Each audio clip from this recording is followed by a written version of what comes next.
Are you ready for some more Christmas in July? I have to admit, this project that we're doing, the techniques we're using have been highly requested multiple times, and I'm finally getting around to showing you some more fabric cutting. So today we are going to create a gingerbread throw pillow. Super excited about this, but please, you cannot judge my sewing skills because they're very lacking, and please put all of your tips below because God knows I need them. Okay, before we jump in, I want to say, hey, I'm Christy here at Crafty Christy's Creations, and I'm here to help you master your silhouette. So let's jump into Silhouette Studio and look at our design. Okay, so I have created this little gingerbread man, and as you can see, I've got him a bit decorated, but we're not really going to use the decorations with our silhouette. That was just there kind of to give you a visual of what we're doing. The funny thing is, I did not realize that making a gingerbread throw pillow was like this super highly sought after thing that people have been gobbling up. So here you go. And we're going to maximize the size of this using our 12 by 24 inch mat. So I'm going to come over to the page setup, and we're just going to get our page set up first. I'm using my Cameo 5. It's going to be an auto feed. The cutting mat we're going to use is the 12 by 24 inch. And then the media size I'm also going to say is 12 by 24. So now you get this big old mat on here. And the other thing we're going to do is just go ahead and, oh, he's already ungrouped. No, he's not. Let's ungroup him. And then I'm going to hold down the shift key, deselect the actual gingerbread, and then I can pull all of the other things off to the side because this is what we need. And I'm going to resize him to maximize the space we have on our cutting mat. So I'm going to make him, with the aspect ratio locked, I'm going to go to 11.75 inches wide. And that looks good there. And then the other thing I'm going to do is go ahead and create an internal offset. This we're going to use as our seam allowance, and because I need a visualization, we're going to do an internal offset, and then we will sketch that onto the fabric. So I'm going to come over to the offset panel. We're going to do an internal offset, and then the distance here is 0.25, and then I'm just going to hit apply. And I'm just going to change the color of that so you can see it better. I'm going to make it white. And then I'm just going to group these together so that they don't get lost. So let's look at our mat. So I've got my 12 by 24 inch mat here. Now off screen, I went ahead and put some transfer tape on my mat to protect it from the fabric. So the sticky side is facing up. And then I've got that laid on here. And then I've pre-cut some fabric. They're about 12 inches wide and about 15 inches long. And if you need a little, here's what we're making. This guy's a little stiff because it cut through the vinyl as well, and I haven't peeled the vinyl off of it yet. I figured it's easier to leave that on there right now. But you can see, it's hard to see, but I can barely see that sketched line on there. So that'll help with the seam allowance. So I will say that working with the 12 by 24 mat is not my favorite. I find it difficult to work with, I think, just because the size is so long. The other thing I have to note, this here says 24 inches, but this is the arrow to go into the machine. This end, I don't know if those are the same, but I worry with this piece here getting caught. So I'm just going to feed through on this side. So take that with a grain of salt as you're creating this. And then for the fabric, I'm going to cut on the bad side for this guy, he's pretty symmetrical, so I'm not worried about having to mirror him or anything. But I'm just doing that so that way when I do my my line on there, it's on the inside and not on the outside. And then I'm just going to line this up. Now my transfer tape really kind of starts at the at this line here, so I will do that, and then we're just gonna get this lined up on here, and then I will know that I need to start my gingerbread a little bit lower. And then to make this easier, I've got my little brayer tool here to just help get out some of the wrinkles as I lay down this fabric. And guys, if you have any tips for me playing with fabric, or please leave them in the comments. I'm here to learn how to use fabric and to make my sewing skills better. Some of these extra little spots here.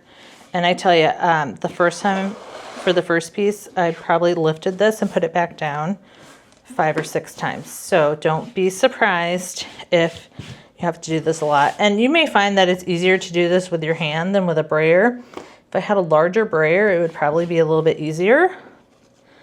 So you might find it easier to do with your hand. I'm just trying to get all of the wrinkles out to make sure we get a nice straight cut. But I also know that we're not cutting all of this. So that looks better.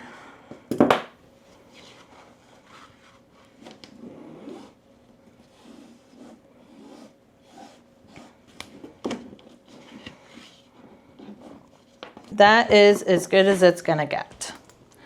Okay, so you can see here this end has the entry point, so I'm just gonna go ahead and load my mat in. And you're just gonna load it like you do any other mat, it's just longer.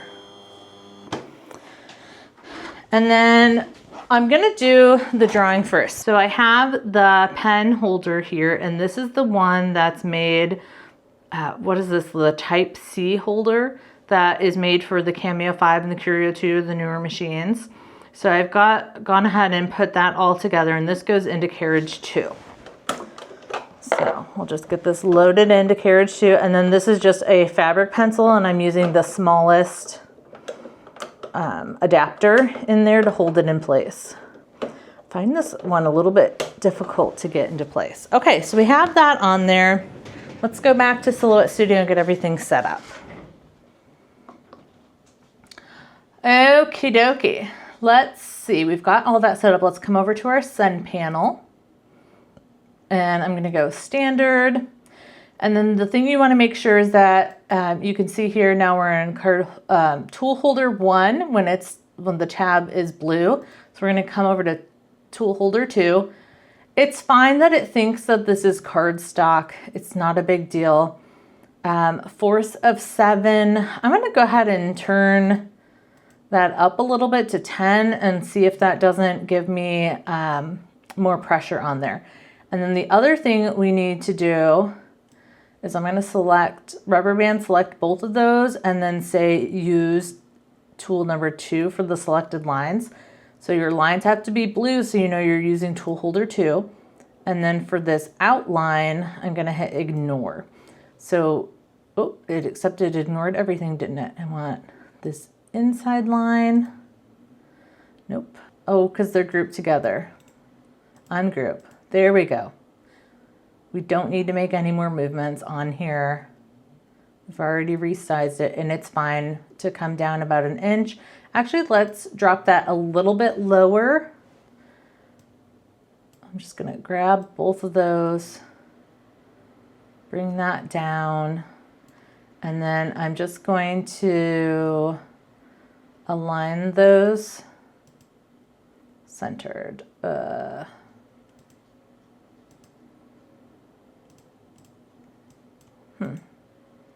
Let me group that back together. I want you to be centered. There it went. Goodness. Control Z to undo.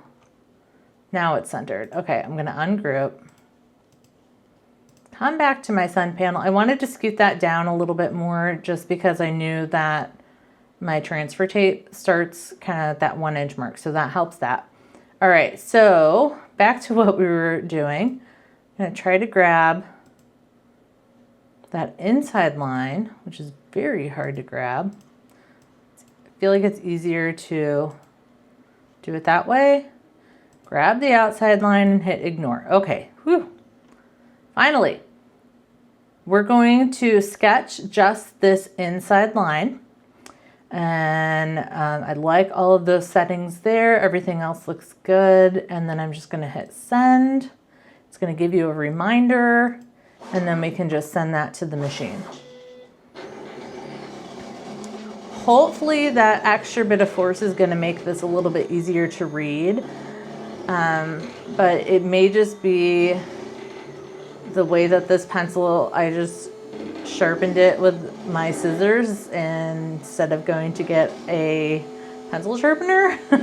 So some of this could be just the way that the pencil is. I can kind of see those lines, so we'll see.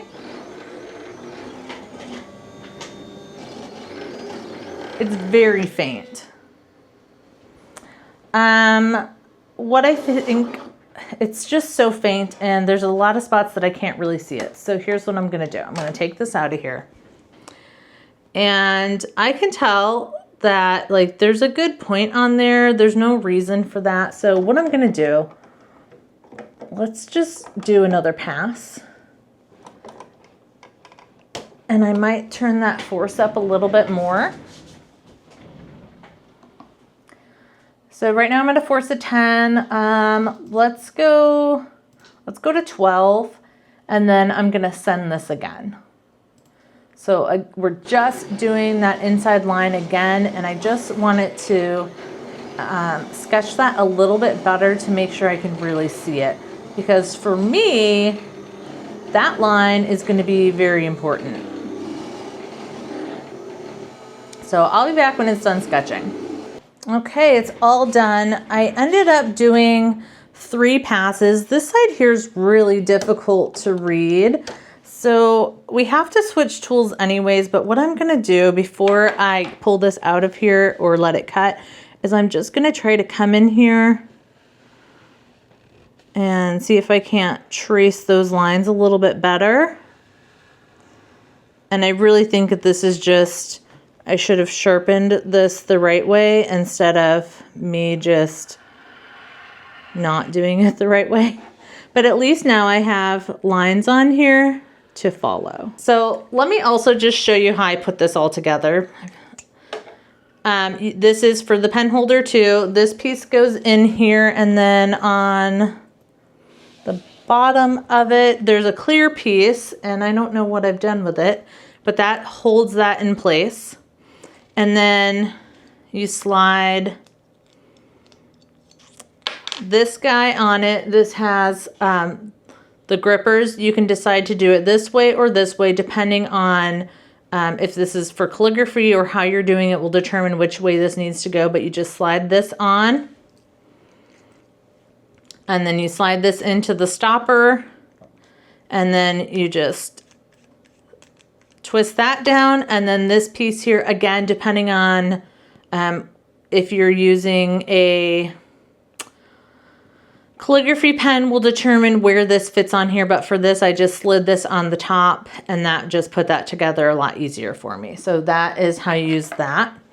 And then now to cut this out, I am using the rotary blade. The thing you need to know about the rotary blade is that one, there's no blade depth, and I know it's hard to see, but this guy turns around in circles, but the blade can only cut in a straight line. So you'll notice there's going to be a lot of extra little lines going around, because this, like the same thing if you were going to use, it's built basically the same way as a cutter like this.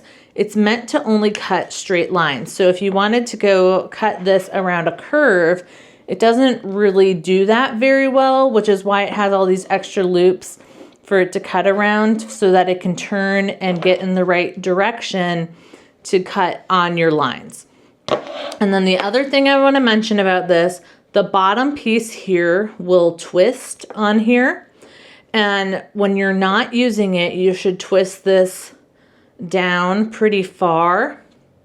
Not off, but that will protect you from getting cut by this blade. So when you untwist it, and then when you're ready to use it, twist this bottom all the way up till it goes flush with the plastic that's already there. And then that exposes the rotary blade. So this is another one that goes into tool holder 2. So go ahead and put that in there, lock it into place. And then we're just using, it's a poly cotton blend. It's a 65% polyester and 35% cotton. And what we're gonna do now, we're going to, with that one selected, we're gonna hit ignore that line. Oh, come on. Ignore that line, okay. Select both of your lines, use all selected lines. Let's see if we can grab this inside line and ignore it. Why is this so complicated?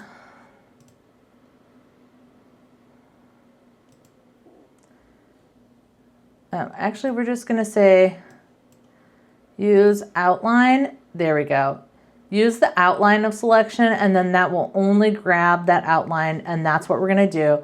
So again, tool holder 2, we're gonna come over to fabric, and I'm gonna do this thin fabric, which is a cotton print, the rotary blade, and then I have turned the force up to 17. I think it starts at 13, but I found 17 to be a good force for this material. 1 pass.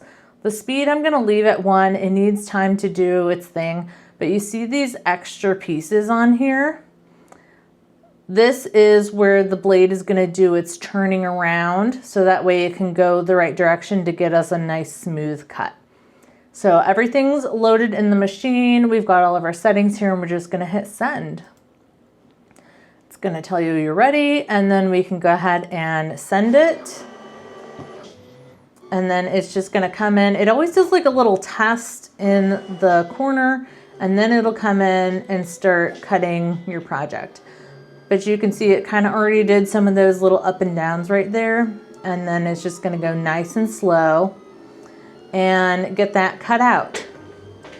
So while that's cutting, I just wanna show you, this is the other half of my gingerbread here. And again, these lines are really hard to see, but I don't need to see the lines on both sides. I can just make sure I'm gonna sew on this side, but I'm just gonna go ahead and remove this vinyl backing. Now the other thing about this material is that it frays really easy, but all of that fraying should be in our seam allowance, and none of that should actually be in our gingerbread. So by the time you take into account our seam allowance, this gingerbread is gonna be about 11.5 inches wide. So it's not very big, but the throw pillows I have on my couch are only 18 inches square. So this isn't terribly much smaller than that.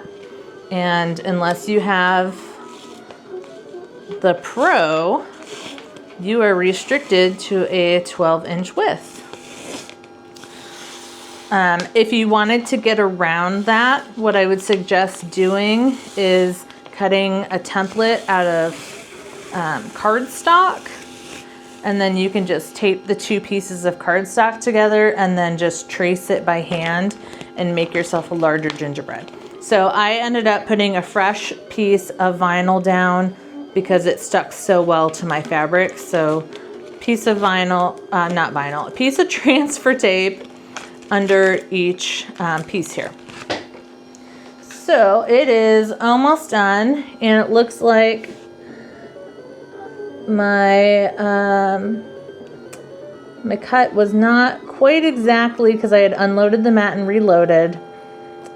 Should have just left it all in there. So some of my like here's the cut line and there's my seam allowance, here's your cut line, there's my allowance. So it's not quite perfect, but I can just make some adjustments on that. So he is almost done. So what I did to prepare this was to just iron everything flat and then just cut small pieces. I bought a total of 2 yards, and I think you could probably get away with 1 yard of fabric to do this. But then when we're done cutting it, all we're gonna do is pin these 2 pieces together. And then I bought some Ric Rac to do the designing on the front, and we'll do that before we sew everything together. Okay, this is all done cutting. And I know, let's do a little check here before we really peel everything off of here. Okay, and it did cut through, so that's good. We can go ahead and unload.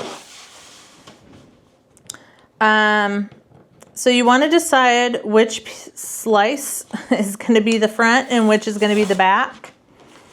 So I'm just going to make this easy. It did cut through my transfer tape as well, but I had trouble when I used a less force, then it wasn't even cutting through the fabric. So while it did cut through this transfer tape with that force of 17, I'm really okay with it. And then there's just a couple of spots where it kind of snagged the fabric, and you just come in and snip that as you're peeling everything off.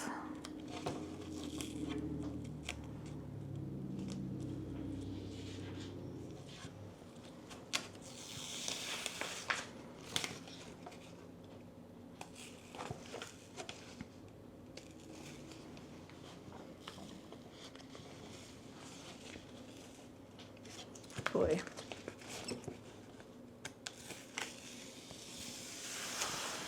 Okay. So there's all of this. Now I can just take the time now to kind of adjust this seam allowance if I want. I can just kind of say like, hey, this has got to come out a little bit. And then maybe in just a little bit right there. So not too bad. I think that'll work fine. It's pretty spot on. All right, let's put the protective sheet back on here. So I don't use this mat very often. I've had this mat for years and years, and I think I've probably used it. This is, you know, I could probably count on one hand how many times I've used it. Okay. See what I mean when I say I find this mat difficult? I can't even get the carrier sheet on there without making a mess. So let's head over to the sewing table and I will walk you through the next steps over there. All right, well, welcome to my sewing table. I apologize for the terrible angle and everything here, but what I've done off screen, I cut out a mouth, some eyeballs, and then some cheeks out of different colored felt. And then this is a white glitter Ric Rac that I cut and I've pinned to all 4 extremities. Everything's pinned in place. This is on the good or the right side of my fabric, meaning that, not that you can see it very well on this piece, but right here is my seam line. So that's on the other side. So we're gonna go ahead and get all these sewn on before we put our 2 pieces together. So let me move you over to the sewing machine and we'll get started. So I feel like I need to preface this again and say, remember, this is not a sewing video. I am not going to teach you how to sew. If that's what you need to learn, I am not the person to help you with that. But I'm going to take you through how I'm doing this. And feel free to drop me some tips in the comments. So I'm going to turn my speed down really low, and I've got a foot pedal. And this is just going to sew in the Ric Rac here. and see if I can't get this screwed up.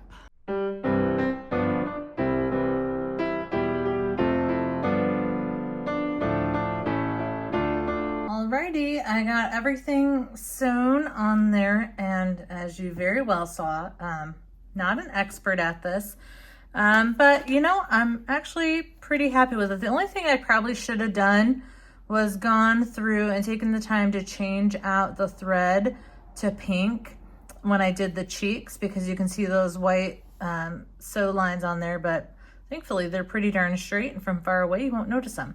So now what we're gonna do is you're gonna take this guy, you're gonna fold him, we're gonna put the layers together, good sides together, so that the part that we traced is now facing outward. So good sides together.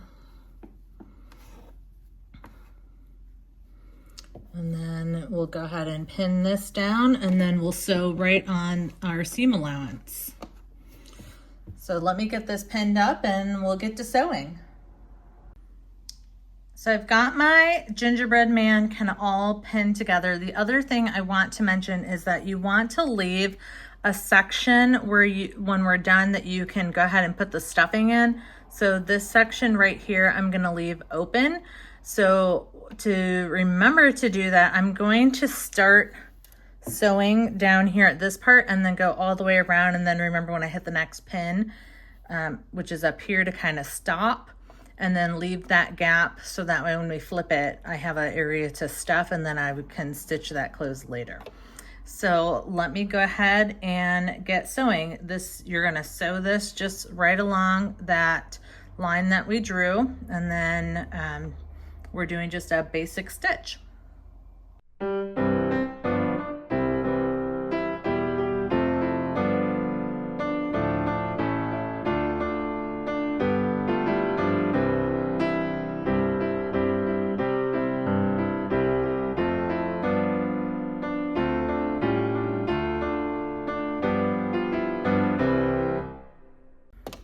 All right, we got them all sewn, and I realized I forgot to change. I had brown for this, and I forgot to change my thread.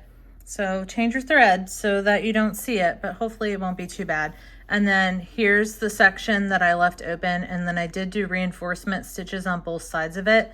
This will close up. So now all we're gonna do is reach in this opening here and try to push everything through so that the pretty side is showing. And I think some of our smiles might be right on the line there. We'll see. There's the head. Oh, right. That doesn't look bad. And then you're just gonna get it all reversed and hope well, if you're me, you hope that your stitches hold. The last time I tried to sew something, I made myself a little like money holder for craft fairs, just a little apron to wear. And I went and put money in it, and the stitching fell out. So that just goes to show I could practice some more before I decide to make anything too important. All right, let's see. I think we've almost got it all. We'll just right side out this last little bit here. All right, so, oh, one more leg. We're almost there. It's kind of hard to figure out where you've been and where you haven't. So take the time to change the stitching colors if you would like, but when you do it, oh, see, that little spot didn't get it. That's all right. I can come in and fix that later. But looks like most of the edges look okay. Here's the feet. That's the, oh, I thought I missed it. Okay, that's the side that's supposed to be open. He looks a little goofy on his face, but that's okay. Oh, we got one more arm here that needs to come out. Or I should say finish plumping out. And then the fun part is we get to fill it. Okay, so here is the little gingerbread man. And then what I've got here is some polyfill. And we're just gonna grab some out of here. You can grab it in chunks, and then we're just gonna work on stuffing it in that opening. That's why you left that opening. And then we're just gonna fill up our gingerbread man. And this is what'll bring him to life. And then you can just stuff it as full or as empty as you would like. So I think that looks pretty good. And then for this part, my understanding is you can also close this up on the sewing machine. I am not that talented, so I'm just gonna go ahead and stitch this closed by hand, and I will use the brown thread to hide my stitches. So I'm gonna do that off camera, and I'll be back to show you the finished little gingerbread. Well, what do you think? Here is our finished gingerbread man. Now, off screen, I did have to unstitch his face, and I ended up gluing it back on because it was up a little bit too high, and he kind of looked like a voodoo doll. So I had to refix the face. So I just used some E6000 to glue all that back on. But look how adorable he turned out. So make sure you give this video a thumbs up if you enjoyed learning about how to cut fabric with your silhouette. We also talked about using the rotary blade and how to use the sketch tool to draw out your seam allowance on your fabric. So before you go ahead and check out these videos up here. I think you're gonna like that one next, and I'll see you over there. Bye for now.